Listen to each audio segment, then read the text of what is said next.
그러실 말씀의 제목 한번 따라하시면 좋겠습니다. 아둘람 굴에서 아둘람 굴.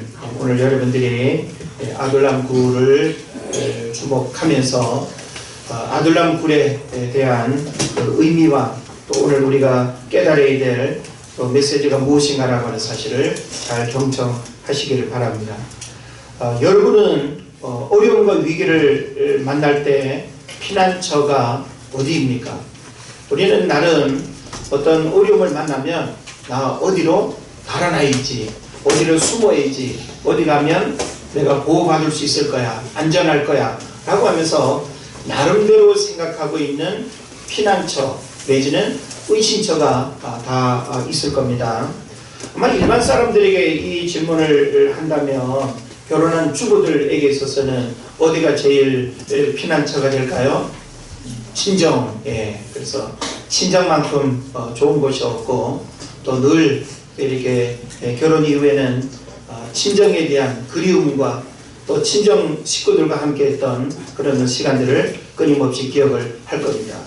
그런가 하면 또 고향이라고 하는 장소도 역시 마음의 안식처일 뿐만 아니라 육신의 쉼을 가질 수 있는, 그리고 나의 모든 것을 다 받아줄 수 있는 그런 장소가 고향이 아닐까 하는 생각을 해봅니다. 또 그런가 하면 또 멀리 제3의 장소를 훌쩍 이렇게 떠나서 어떤 휴양지가 되거나 아니면 뭐 밀항을 해서 뭐 중국 동남아 어딘가에 혹은 또 인천공항을 통해서 달아나다 잡힐지언정 하여튼 제3의 또 휴양지로 이렇게 은신하려고 하는 그런 경우들도 있습니다. 그러나 신앙생활하는 우리에게 있어서 피난처는 어디일까요? 어떤 사람에게는 교회가 피난처이기도 합니다. 가장 힘들고 어려울 때 집에 있어 봐야 속상하고 또 뭐 친구들 만나봐야 또 그렇고 술 한잔 기울여 봐야 또 그때뿐이고, 그러면서 결국 우리가 마음이 힘들고 어려울 때 위로받을 수 있고 내 감정을 있는 그대로 표현할 수 있는 곳, 바로 교회가 아니겠는가.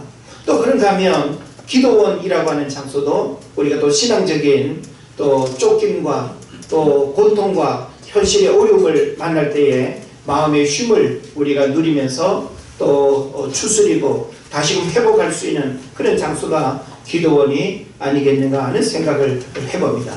자, 그럼 오늘 우리가 듣게 될 이 아둘람 굴이라고 하는 장소는 단순히 주거 공간으로서의 장소가 아닙니다.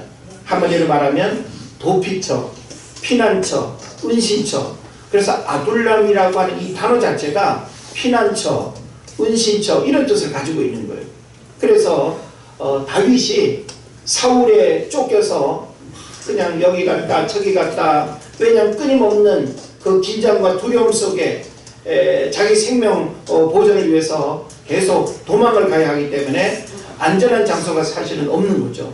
왜냐하면 도망가야 하는 그 상황이 종료되기 전까지는 계속 어느 한 곳에 머물 수가 없는 이런 이제 현실의 문제들이 있었던 겁니다. 그래서 이제 이 다윗이 블레셋도 내려갔다가, 그리고 또 미친 척 막 침을 흘리면서 미친 척 했다가 또 그냥 위기를 모면하고 지금 나와가지고 오늘 22장에 보게 되면 그러므로 다윗이 그곳을 떠나 바로 이 블레셋에 내려갔다가 미친 채 한 일로 위기를 이렇게 모면하고 나온 다음에 이제 아둘람 굴로 도망했다라고 이렇게 표현하고 있습니다. 오늘 여러분들이 그림을 몇 장 보시면 좋을 것 같은데, 우리는 아둘람 굴 하면 어떤 이미지로 연상이 되나요? 우리 한 번쯤 뭐 어떤 동굴 탐사 이렇게 이제 가본 경험이 있다면 아마 그런 동굴을 생각할지 모르겠습니다. 그런데 이 아둘람 굴이 있는 이 아둘람 지역은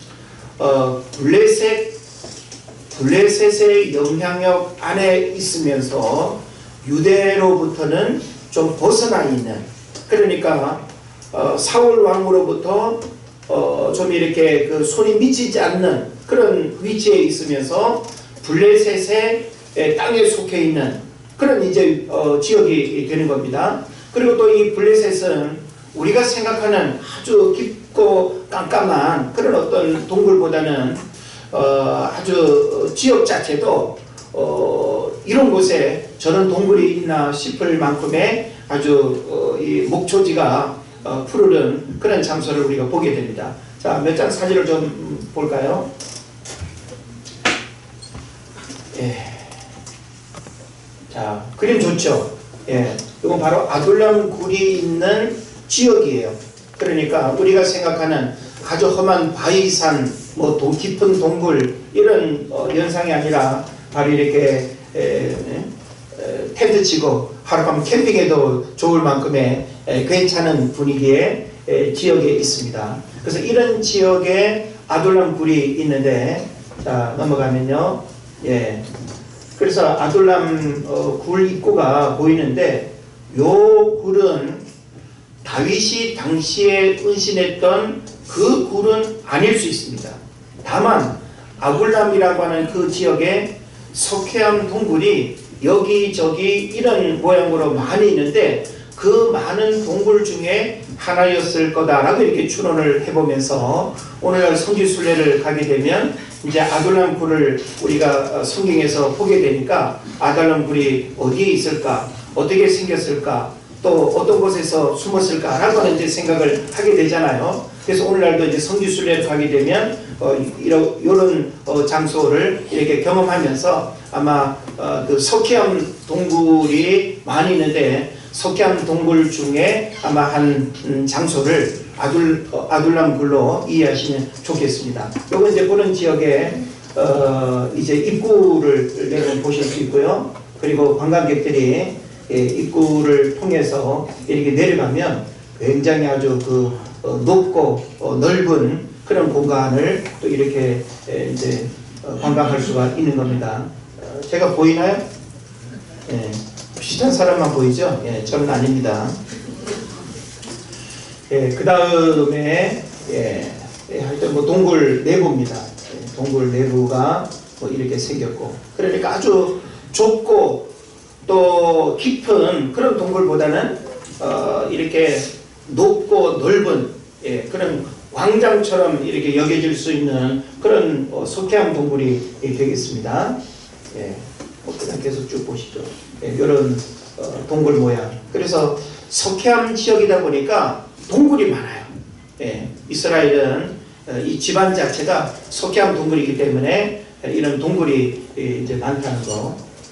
그리고 마지막 요 그림을 보면 이것도 역시 아둘람 굴의 하나인데, 자, 사람이 어떤 그 도망자의 신분이 돼가지고 이런 동굴에 은신하게 되면 아무래도 제일 큰 문제가 뭔가 하면 의식주의에 대한 문제 아니겠어요. 그러니까 뭐 옷이라고 하는 거는 그냥 뭐 입고 있는 옷이면 될 테고, 먹는 거, 그게 이제 문제가 될 텐데, 지금 여기 삼각형 모양, 네모 모양 이렇게 구멍이 막 뚫려져 있잖아요. 이게 뭔가 하면 이 석회암 동굴에 사람들이 이렇게 머물게 될 때 이게 비둘기 집이랍니다.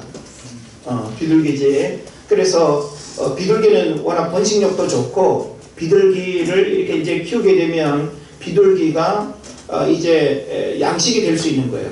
배고플 때 잡아먹을 수 있는 양식이 되는 거고, 그리고 비둘기가 똥을 싸게 되면 그 똥을 이렇게 말려서 그걸 이제 음식을 구워 먹고 하는 그런 이제 문제를 해결했다고 이야기합니다. 그래서 동굴을 이렇게 가게 되면 이런 형태의 비둘기 집이 굉장히 이렇게 많이 있어서 어떤 양식을 해결하기가 이런 지역에서는 쉽지 않잖아요. 그러니까 단백질 공급원으로 자연 상태의 이제 이 비둘기들을 집을 이렇게 지어주게 되면 이렇게 와가지고 이제 사람과 가까이 이렇게 새끼 낳고 살면서 이제 몇 마리씩 계속 잡아먹히고, 또 배설물들은 또 사람이 이용하고, 그러면서 동굴 생활에 큰 불편 없이 지낼 수 있었다라고 이야기를 하고 있습니다. 자, 오늘 우리가 성경을 보게 되면 이 아둘람 굴에 다윗과 함께 모여든 사람들이 몇 명이라 그랬죠? 400명 가량이라 그랬어요. 우리가 지금 여기 400명이라고 하는 숫자를 여러분 조금 달리 이해를 해야 되는데, 성경의 숫자는 보통 성인 남성을 의미하는 거예요. 그러니까 어린아이라든지 혹은 또 여자라든지 그런 이제 사람들은 숫자에 포함이 되지 않은 거예요. 그러니까 적어도 곱하기 2를 해도 부족하지 않을 만큼, 그러면 400명이 아닌 거의 한 1000여 명 가까이 되는 사람들이라고 볼 수 있어요. 그러니까 400명만 해도 사실은 적은 숫자가 아닌데 한 1000여 명의 사람들이 다윗이 아둘람 굴에 이제 피신을 했다고 하니까 사람들이 찾아온 거예요. 그러니까 베들레헴하고는 그렇게 한 15km밖에 멀지 않은 곳이기 때문에 오늘날도 뭐 15km면 한 4시간, 5시간이면 이제 걸을 수 있는 거리지 않습니까? 그러니까 사람들이 이제 이 다윗의 소식을 계속 이렇게 궁금해하고 그리고 듣게 되면서 이제 다윗과 함께하기 위해서 아둘람 굴에 모인 겁니다. 그래서 왜 사람들이 400여 명이나 아둘람 굴에 모였을까? 아둘람 굴에 모인 그 400여 명의 사람들은 어떤 사람들인가? 그리고 그 아둘람 굴은 오늘 우리에게 무엇을 의미하는가? 라고 하는 부분을 오늘 말씀을 통해서 함께 살펴보려고 합니다. 다윗은 사울의 죽음의 칼날을 피해서 한 10여 년간 계속 도피 생활을 하게 됩니다. 물론 다윗이 힘이 약한 것도 있지만 사울 왕을 죽일 수 있는 그런 상황이 주어짐에도 불구하고 하나님의 어떤 뜻과 섭리를 알기 때문에 그냥 그 위기 상황에서 계속 피하기만 하는 거죠. 그래서 도망자 생활을 10여 년 하게 되고, 그리고 또 안락한 어떤 장소가 아니라 아주 불편하고, 그리고 도망 다니기에는 너무나 힘들고 어려운 거의 광야 생활을 할 수밖에 없었습니다. 그래서 우리가 성경을 보게 되면 이 10여 년 세월 동안 다윗이 어디를 어떻게 도망 다니고 도망 다닐 때마다 겪게 되는 그 어려움의 일들과 사건들이 얼마나 많이 소개되는지 몰라요. 그래서 그 가운데 그런 이제 맥락 속에서 다윗이 아둘람 굴에 이렇게 이제 가게 되는데, 그 아둘람 굴에 사람들이 이제 모이게 되는 겁니다. 자, 1절을 다시 보면요. 그러므로 다윗이 그곳을 떠나 아둘람 굴로 도망하매 그의 형제와 아버지의 온 집이 듣고 그리로 내려가서 그에게 이르렀고, 여기서 이제 형제와 아버지의 온 집 하면 다윗의 실제 가족들을 의미합니다. 다윗의 혈통적 가문들. 옛날에는 누가 만약에 집안에 이 나쁜 짓을 하면 그 한 사람만 속아내지 않죠. 거의 뭐 연좌제로 아주 그냥 사돈의 8족까지 3족을 멸하는 그런 이제 일들이 옛날에 아주 무서운 법이었습니다. 그러니까 사실 다윗이 지금 이렇게 도망다니고 있는 상황에서 그 가족들도 위태위태한 거예요. 왜냐하면 다윗 한 사람만 제거하는 것이 아니라 그 다윗의 모든 가족들도 사실은 다윗이 제거될 때 다 일망타진될 수밖에 없는 그런 이제 문제가 되는 거죠. 그래서 이제 성경을 보게 되면 다윗이 멀지 않은 곳에 이제 도망 와 있다라고 하는 이 소식을 듣고 가족들이 다윗을 볼 겸, 그리고 또 계속 긴장 속에 살아가고 있는 그 마음을 또 가족이 함께 또 어려움을 극복하기 위해서 한자리에 모이는 그런 내용을 보게 됩니다. 근데 이 가족들뿐만이 아니라 오늘 22절에 보게 되면 환난당한 모든 자와 빚진 모든 자와 마음이 원통한 자가 다 그에게로 모였고 그는 그들의 우두머리가 되었는데 그와 함께한 자가 400명 가량이었더라 라고 이렇게 표현하고 있습니다. 그래서 여러분이 지금 보신 바대로 이와 같은 어떤 동굴에 400명 이상의 사람들이 모여서 뭐 매일 예배를 하는 것도 아니고 그냥 도망자의 삶을 살아가야 되는 그 현실의 모습을 생각하면 얼마나 불편하고 답답하고 얼마나 큰 고통이었을까라고 하는 것을 우리가 생각을 해야 됩니다. 자, 오늘 이 다윗에게 모이던 사람들을 세 부류로 나누어서 우리가 살펴볼 필요가 있습니다. 자, 첫 번째 부류는 어떤 사람들이라고 했죠? 환난당한 자라고 했습니다. 환난당한 모든 자. 자, 사실 뭐 환난이라고 하는 단어만을 보면 뭐 예나 지금이나 환난 가운데 없는 사람이 어디 있겠어요? 이 모양 저 모양 환난이 다 있겠죠. 근데 지금 이 상황에서 환난 당한 자라고 하는 것은 조금 다른 의미로 우리가 이해를 해야 되는데, 여기서 환난 당함에 해당하는 이 원어적 의미는 괴롭게 하다라고 하는 뜻을 가지고 있습니다. 다시 말하면 외부로부터 가해지는 계속적인 압력을 뜻합니다. 그래서 외적으로 가해지는 핍박에 의해서 계속적으로 고통을 받고 있는 상태를 가리키는데, 이들이 어떤 환난을 당했으며 왜 환난을 당했는지에 대해서는 구체적으로 언급되어 있지 않지만, 이들은 사울의 그 정치적인 학정에 오랫동안 시달렸던 일반 백성들이거나 다윗을 추종한다는 이유로 사울한테 고통을 당한 정치인들로 추정을 한다라고 하는 거죠. 그러니까 지금 이 환난당한 사람들은 정상적인 경제활동, 정상적인 취업, 정상적인 인간관계, 정상적인 사회생활에 많은 제약이 있는 거예요. 예. 내가 마음 편하게 누굴 만나고 취업하고 내가 가지고 있는 어떤 실력과 능력을 또 이렇게 펼칠 수 있는 그 모든 것들이 다 그냥 막혀있는 상태인 거죠. 그러니까 사울이 아직까지는 하나님 앞에는 버림받았지만 현실적으로는 여전히 왕이잖아요. 왜냐하면 죽어야 왕의 자리에서 끝나는데, 지금 사울 왕은 여전히 하나님한테는 버림받긴 했지만 인간적으로는 왕인 거예요. 그러니까 왕에게 주어진 그 권력과 힘을 절제하거나 겸손하게 통제하는 것이 아니라, 어찌 보면 하나님 앞에 버림받은 이후에 더더욱 강박해지고 더더욱 교만해지고 더더욱 아주 못된 심보를 가지고 다윗의 조금만 뭔가 연결되어 있는 이제 사람들이 있다고 한다면 그들을 다 아주 고통스럽게 하고 정상적인 활동을 하지 못하게 하는 이런 문제들을 우리가 생각해 볼 수 있는 거죠. 그러니까 이들은 누굴 그리워하겠어요? 빨리 사울 시대가 지나가고 빨리 다윗 시대에 오길 바라겠죠. 빨리 다윗이 이 나라의 왕으로 등극하기를 원하는데, 지금 현실적인 상황은 그 일이 자연스럽게 지금 이루어지지 못하고 있는 상황이다 보니까 현실적으로 얼마나 괴롭겠어요. 그래서 여기서 환난 당한다라고 하는 이것은 내가 뭘 잘못해서가 아니라, 참 어찌 보면 시대를 잘못하고 나서 좋은 지도자를 만나야 되는데 이 아주 악하고 나쁜 지도자가 백성들을 이렇게 힘들게 하는 이런 문제를 우리가 보게 되는 겁니다. 자, 그 다음에 두 번째 부류는 빚진 자, 그죠? 빚진 자라고 이렇게 표현을 하고 있죠. 환난 당한 모든 자와 빚진 모든 자.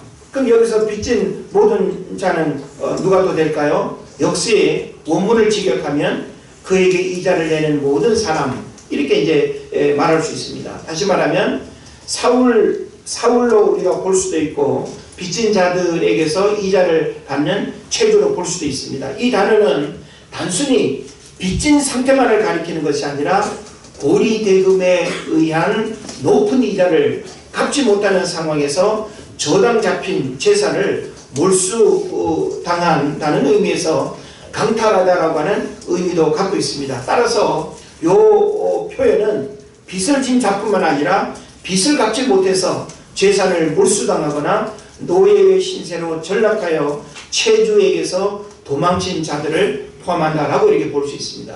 그러니까 오늘날도 뭐 빚진 자들이 많이 있겠죠. 그러니까 의도적으로 빚을 지고 빚을 안 갚는 그런 나쁜 사람도 있지만, 정말로 빚을 져서라도 새로운 어떤 삶을 위해서 이렇게 살아보려고 빚을 졌다가 그 빚 문제를 해결하지 못하고, 그리고 빚의 그 이자는 너무 이렇게 커가지고 정말 감당할 수 없는 그런 지경이 될 때 도저히 살아갈 수가 없는 거 아니겠어요? 그러니 옛날 이렇게 사울 왕이 다스리던 이 시대는 정치적으로도 불안정하고, 그리고 가진 자들은 더욱 횡포를 부리고, 그리고 또 빚진 자들을 얼마나 괴롭히고 얼마나 고통을 줬는지 몰라요. 그러니까 이들도 빨리 뭔가 좀 새로운 세상을 꿈꾸는 거예요. 빨리 좀 사울이 다스리는 이 세상이 좀 빨리 막을 내리고 다윗이 세상을 다스리는 그런 날을 손꼽아 기다리는 그런 아주 억울한 사람들이라고 볼 수 있는 거예요. 내가 아무리 노력해도 빚은 줄어들지 않고, 내가 아무리 갚는다고 애를 써도 이 잘못된 시스템, 예? 그리고 오늘날도 이 고리대금에 한번 잘못 걸리게 되면은 뭐 헤어나올 수가 없지 않습니까? 옛날에는 도덕 이런 문제들이 아주 심각한 거죠. 그래서 이들도 역시 그 억울함의 그 빚진 문제들을 참 새로운 세상을 꿈꾸면서 고통스럽게 살아가고 있는 사람들이다라고 이렇게 볼 수 있습니다. 그 다음에 세 번째는 원통하는 사람들로 표현하고 있습니다. 원통한 자. 자, 우리도 가끔씩 원통할 때가 있죠. 원통이라고 하는 것은 마음에 깊은 고통을 의미하는 거예요. 예? 현실과의 너무나 큰 괴리감, 뜻하지 않은 어려움과 억울함의 일들 앞에서 그 마음의 그 슬픈 감정과 고통을 감당할 수 없는 그 원통, 가슴을 쳐도 달래지지 않고, 예? 어떤 방법으로도 그 억울함을 해결할 수 없는 이 원통함. 그래서 이 말은 사람의 마음에 사용될 때는 상실로 인하여 고통스러운 상태를 의미하고요, 생계를 잃은 곰이 격분하는 것처럼 매우 분노한 상태를 가리킵니다. 그러니까 사울 왕에 대해서 아주 적대적인 감정, 단순히 그냥 미워하는 차원이 아니라 어쩜 이게 나라냐, 당신이 왕이냐 라고 이렇게 말할 수밖에 없는, 당신이 왕이라면 어떻게 백성들한테 이렇게 할 수 있는가, 이 억울한 마음을 왕이 풀어주고 이 나라가 해결해 주지 않으면 평범한 소시민들은 어떻게 살아가란 말이야 라고 하면서 그 억울함의 어떤 마음들을 표현하고 싶은데 그걸 누구도 달래주지 못하고 해결해 주지 못하는, 그래서 단순한 내적 근심이 아니라 외부적으로 당한 상처나 환난으로 인하여 마음에 임한 고통을 가리키는 것입니다. 그러니까 지금 이 아둘람 굴에 모인 사람들은 단순한 불량자라고 보면 안 됩니다. 껄렁껄렁 뭐 깡패들 같은 불량한 사람들, 혹은 현행범들, 출소한 지 얼마 안 되는 뭐 아주 사회 악들, 이렇게 우리가 생각하면 안 됩니다. 그러니까 분명히 이들은 사울 왕의 그 정치 현실에서 많은 어떤 억울함과 또 현실에 많은 고통을 품고 있는 그런 사람들로 우리가 이해를 해야 되는 것입니다. 그래서 결국 본절은 다윗에게 모이던 사람들을 육체적이며 외적인 고통, 물질적인 어려움, 외적인 고통을 가진 사람들로 특정지고 있으며 사울의 확정으로 인하여 고통하는 백성의 모습을 포괄적으로 묘사하고 있습니다. 이러한 사람들이 다윗에게 모여들었다는 것은 사울 왕에게서 민심이 떠났다는 의미를 넘어서 그에게는 하나님이 떠났다는 증거를 나타냅니다. 더 나아가서 이것은 이제 하나님이 이스라엘 왕으로 새로이 세우신 다윗으로 말미암아 새로운 삶, 그리고 새로운 통치가 시작될 것을 우회적으로 표현하고 있다라고 이렇게 볼 수 있는 겁니다. 그래서 우리가 어려움의 시간에 함께 한솥밥을 먹으며 함께 고통을 나누고, 그리고 또 내면의 아픔을 함께 우리가 주고받으면서 참 우리가 새롭게 살아보자, 우리가 이 어려움을 이겨내보자 라고 했던 사람들은 굉장히 그 아주 동병상련이라고 해야 될까요? 그런 이제 측면에서 아주 인생에 좋은 이웃이 될 수 있고 좋은 어떤 그 동력자가 되어서 새로운 것을 우리가 이루어가는데 아주 중요한 비결이 된다라고 하는 사실을 생각해 볼 수 있습니다. 자, 그래서 한 번 더 정리를 해보면 이 아둘람 굴에 모인 사람들은 결코 우리가 이야기하는 그런 부정적인 이미지의 사람들이 아니다. 그들은 사울 왕을 단순히 그냥 싫어하는 차원이 아니라 사울 왕으로부터 현실적으로 많은 어떤 고통과 아픔을 겪으면서 왕의 어떤 보호와 그 다스림의 평안함을 이렇게 받지 못하는 그런 이제 사람들로 우리가 이해를 하는 게 좋을 겁니다.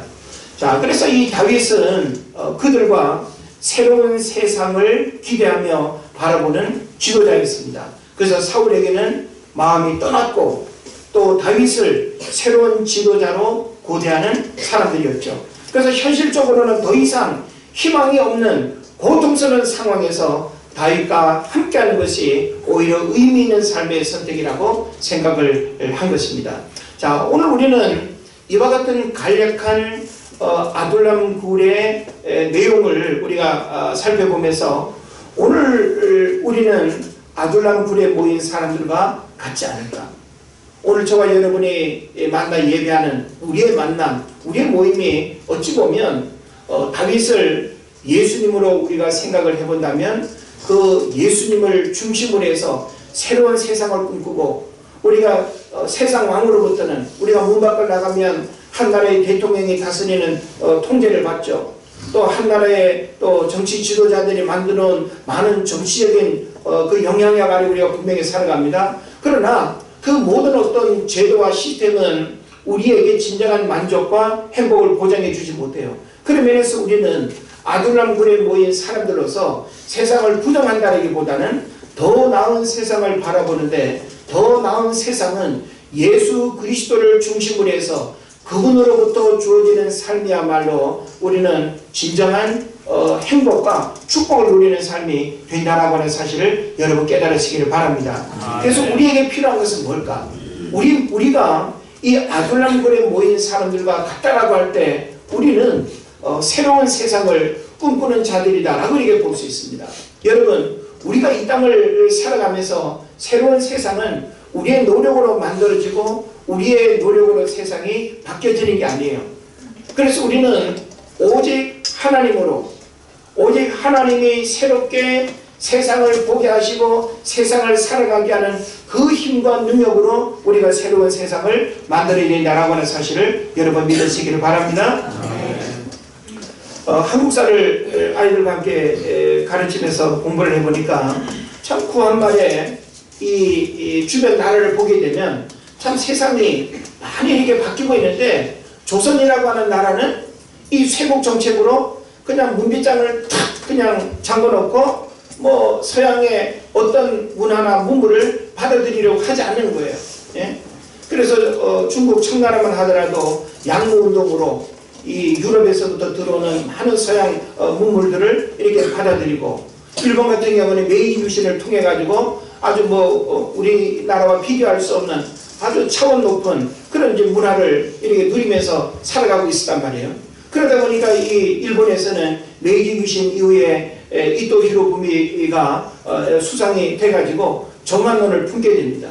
정한론이라고 하는 것은 대륙을 진출하기 위해서 이 조선을 정복해야 되겠다라고 하는 그런 이제 이론이 있는 거죠. 그런데 중국 청나라의 영향을 많이 받고 있으니까 이제 이 일본이 조심스럽게 한 번에 그냥 때려가지고 그냥 이렇게 속국으로 삼는 것이 아니라 조금씩 이제 잡아먹으려고 하는 그런 이제 계획들을 갖고 있었죠. 그러면서 이제 이모군란도 일어나고, 또 우리가 잘 아는 갑신정변이라고 하는 아주 그 3일 천하로 끝난 이제 사건이 일어나기도 합니다. 그래서 이 갑신정변을 우리가 살펴보면, 갑신정변은 그 시대 새로운 세상을 꿈꿨던 개화파의 그 인물들이 얼마나 아주 주도 면밀하게 준비하고 계획하고 그리고 과감하게 갑신정변을 일으켰는지 몰라요. 만약에 갑신정변이 성공했다라고 한다면 우리나라는 굉장히 달라졌을 거예요. 그래서 이 갑신정변을 일으킨 그 주도 세력들이 여러분 잘 아는 김옥균, 서재필, 박영묘, 홍영식 이런 인물들이거든요. 근데 그들이 아주 40년, 50년 인생을 오래 이렇게 살아서 인생의 경험과 관록이 있는 그런 사람들이 아니에요. 그 당시 서재필 같은 경우에는 19살이었답니다. 박영묘, 홍영식 같은 사람은 20대 나이, 청년의 나이죠. 김옥균만 30대 나이라고 이야기합니다. 그래서 100년 전 그 신세대들이 꿈꿨던 그 꿈이 바로 새로운 세상을 만드는 꿈이었죠. 그래가지고 우리나라의 이모군란 이후에 새로운 그 문화들이 이렇게 들어오면서 막 이제 기관들이 이렇게 막 세워지고 했거든요. 근데 그 당시에 우정국, 오늘날은 말하는 우체국이죠. 우체국 이제 개국 축하연이 이렇게 열릴 때에 이제 이 고종 황제의 왕비인 명성황후를 비롯해서 그 민씨 세력들이 거기 이제 축하연에 대거 이제 이렇게 모인다는 소식을 접합니다. 그러면서 베트남에서 청나라와 또 이 프랑스가 전쟁을 하게 되면서 우리나라에 들어와 있던 이 청나라 군대들이 또 이렇게 빠져나가요. 그러니까 외적인 조건들도 갖춰졌고 또 내부적으로도 야, 이 축하연이라고 하는 아주 큰 행사에 아주 일망타진할 수 있는 그런 이제 타이밍이 딱 맞춰진 거예요. 그래가지고는 이 갑신정변의 세력들이 이제 쿠데타를 일으켜서 그 미시 정권을 딱 장악을 하지 않습니까? 그리고는 고종 황제와 이제 명성황후를 다른 궁으로 유인해 가지고 이제 인질로 이렇게 가둬놓고 14개 14개조 개혁안을 만들어서 서명만 하면 그야말로 이제 새로운 세상이 열리는 거예요. 근데 14개조 개혁안을 쫙 만들어 놓고 이제 고종 황제한테 사인하라고 이야기를 하니까 고종 황제가 말을 잘 안 듣는 거예요. 그리고 아주 꾀가 많은 이 명성황후가 가만히 낌새를 보니까 이게 아주 뭐 이상하게 돌아가거든요. 그래가지고는 이렇게 따르는 듯 하면서 은밀하게 다른 사람을 또 청에 보내가지고 도움을 요청합니다. 그래가지고 빠져나갔던 이 청의 군대가 다시 순식간에 이렇게 들어와가지고는 3일 만에 갑신정변이 종료가 됩니다. 그래가지고는 다른 나라로 또 이렇게 망명을 하고 그러면 죽기도 하고 그러면서 갑신정변이 끝났는데 참 만약에 이렇게 갑신정변이 성공해서 14개 조의 그런 개혁안을 중심으로 해서 우리나라가 아주 새로운 어떤 개혁의 그 물결을 탔다라고 한다면 우리나라도 굉장히 다른 세상을 우리가 또 만나지 않았을까 하는 그런 생각을 해봅니다. 자, 사람은 끊임없이 세상도 끊임없는 새로운 세상을 갈망하고 우리도 믿음 생활 안에서 새로운 세상을 갈망하는데 우리에게 있어서 새로운 세상은 사람에 의해서 주어지는 새로운 세상이 아니라 주님으로부터 주어지는 세상임을 믿으시길 바랍니다. 우리는 우리 가정의 새로운 세상도 갈망합니다. 지금까지 살아왔던 그 구태의연한 그 관습과 그리고 또 어떤 변화 없이 살아왔던 그 삶으로부터 우리의 집안의 분위기와 집안의 어떤 일들이 바뀌려면 예수가 그 가정의 중심이 돼서 예수의 정신, 예수의 복음, 예수의 능력이 우리 집안의 모든 구태의연한 것들을 다 바꿈으로 인해서 집안의 분위기와 집안의 문화와 집안의 역사가 달라지는 것입니다. 할렐루야. 예. 그런 면에서 새로운 세상이라고 하는 것은 사람에 의해서 만들어지는 것이 아니라 주님으로부터 우리는 새로운 세상을 갈망할 수 있어야 되겠다. 그래서 이 아둘람굴에 모인 400명의 사람들은 다윗을 통해서 그 새로운 세상을 갈망했다면 우리는 주님을 통해서 주님과 함께 새로운 세상을 갈망할 수 있기를 바랍니다. 그리고 이 아둘람굴에 모인 사람들이 바로 이렇게 뭐죠? 환난당한 자, 빚진 자, 원통한 자라고 한다면 우리는 어떤 사람으로 가야 되겠습니까? 우리는 하나님 나라 시민으로 주님과 함께 동력되어야 될 줄 믿습니다. 그래서 우리는 세상의 가치관을 가지고 주님과 함께 할 수 없어요.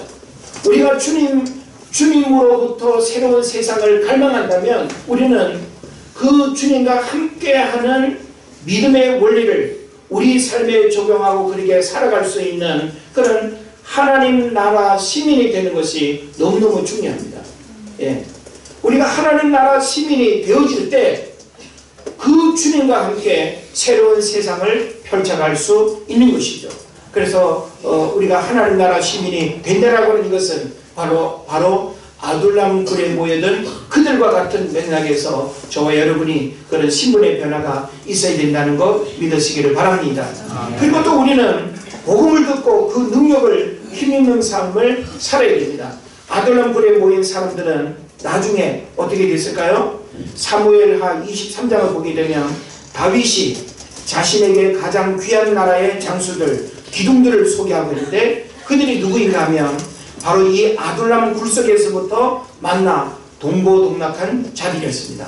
아둘람 굴에서부터 같이 고난을 겪은 사람들이 다윗의 왕국의 기초가 되고 장수가 되고 기둥이 되어서 나라를 다스리는 장면을 우리가 목격할 수 있는 것입니다.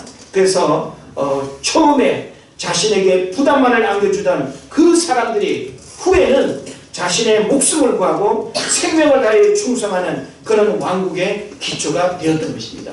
그러니까 이 아둘람 굴에 모여든 그 400명의 사람들은 다윗을 중심으로 다윗 왕국을 세워가게 될 때 그들이 아주 든든한 후원자가 되고 또 충성하는 일꾼이 되고 신하가 되고 장수가 되어서 그 다윗 왕국을 세워가는 일에 아주 중추적인 역할을 했다라고 하는 사실을 우리에게 가르쳐주고 있습니다. 자, 그럼 우리는 주님과 함께 하나님 나라, 하늘나라, 하나님 나라 시민이 되어서 그 주님이 원하시는 세상을 우리가 펼쳐가기를 원해요. 그럼 우리 한 사람 한 사람은 어떤 모습이 될까요? 조금 전에 말씀드린 바와 같이 복음을 듣고 그 능력을 힘있는 삶을 살아야 됩니다.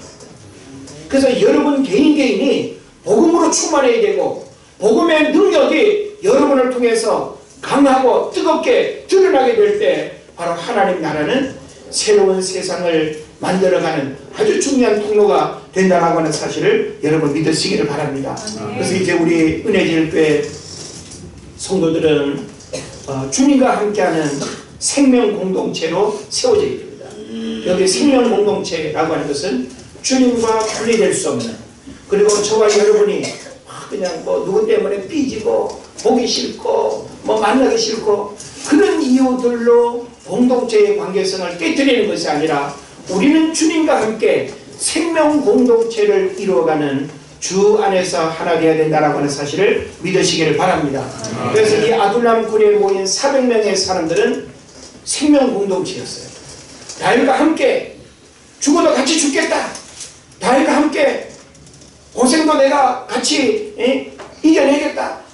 그래서 다윗을 통해서 나라가 세워지게 될 때 그 아둘람 굴에 모인 사람들은 의식도 갖고 그리고 또 마음의 어떤 중심도 갖고 그들 한 사람 한 사람이 다윗과 함께 아주 그 나라를 세워가는 일에 중추적인 역할을 했다라고 한다면 저와 여러분도 바로 예수 그리스도를 중심으로 한 생명 공동체, 그리고 사명 공동체, 그리고 어떤 어려움과 고난도 우리가 외면하거나 또 무시하는 것이 아니라 함께 우리 교회 안에 일어나는 모든 크고 작은 어려움의 일들을 동병상련의 마음으로 우리가 함께 품고 우리가 함께 한다고 한다면 이 아둘람 굴에서의 이 만남과 그 공동체는 현실적으로는 불편하고 고통스러운 삶의 시간이었을지는 몰라도 결국 그들이 다윗 시대를 열어가는 중추적인 역할을 감당했다고 한다면 저와 여러분도 이 시대